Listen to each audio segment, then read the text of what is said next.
Hello, hello, hello. Welcome to Training Tuesday. My name is Suzanne Castle. I'm here with you 10 minutes or less to help you lead up in your life, uncover that which is glimmering inside of you, and help you unleash it in the world. And thank you for being here. Speaking of, hey, where are you tuning in from today? Let me know. Drop a little note underneath in the comments from whatever platform you're watching, YouTube, LinkedIn, Facebook, all the places, IGTV. Welcome, welcome. Glad that you are here. Every Tuesday we do this, 10 minutes or less. Kind of just some free training to help us all just recenter. Monday madness has happened. We're looking at the rest of our week, and we want to make all the magic come to life. And today, I thought what I'd do is speak a little bit about starting and finishing. If you follow me on social media, I put a question out yesterday asking people, are you a starter or are you a finisher? And the comments have been very, very curious to me. Some people they said that they're both. We do have an inclination to one or the other, but part of the problem is we like to be in planning mode. And sometimes we get a little stuck taking action on our dreams and our goals because we plan. So today, I want us to stop planning.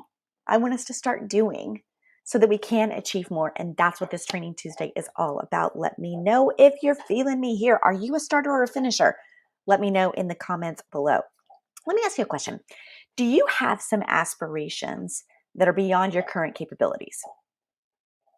Does anybody ever ask you that? I mean, most of the time we want to say, oh yeah, I can do all the things all the time. But the simple fact is it's actually natural for us to dream of things that we want to do someday, but we currently can't. And that could be resources, right? From money, time, skill set. It could be the place. We're just not in a place in our life. We have kids, we have parents, whatever it is that we're taking care of. It could be that physically we're not well enough to do those kinds of things. There are a whole host of reasons, capability-wise, that don't allow us to kind of figure out and live into those dreams and those aspirations. However, to realize your dreams, at some point, you must stop planning and start taking action. So while planning is an important aspect, I have spent a lot of these Training Tuesdays telling you about that. It's important to help you bring your dreams to life.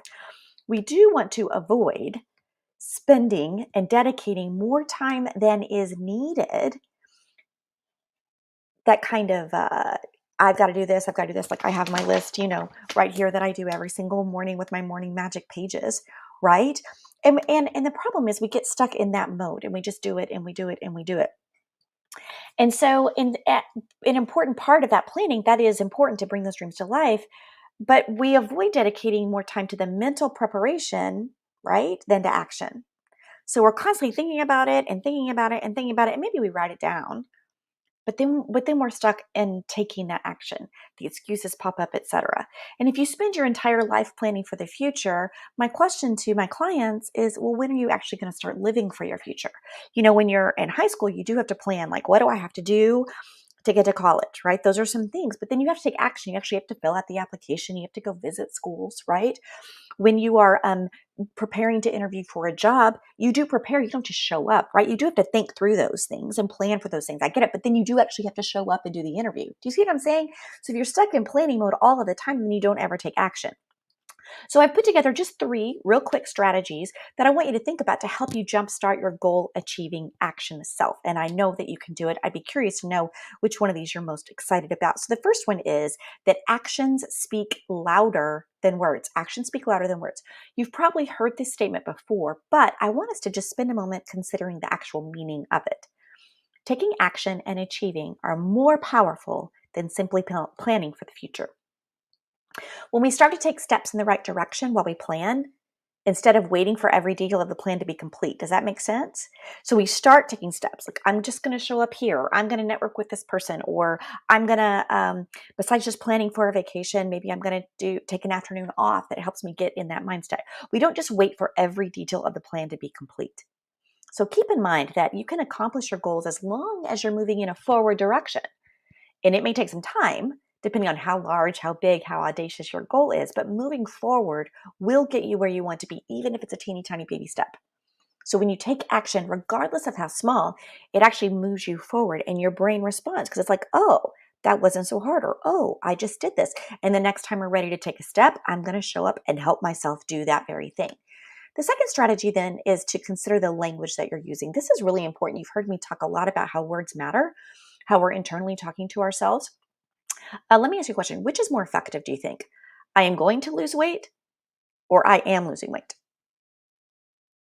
How about the difference between I am planning on going to school and I am currently attending school?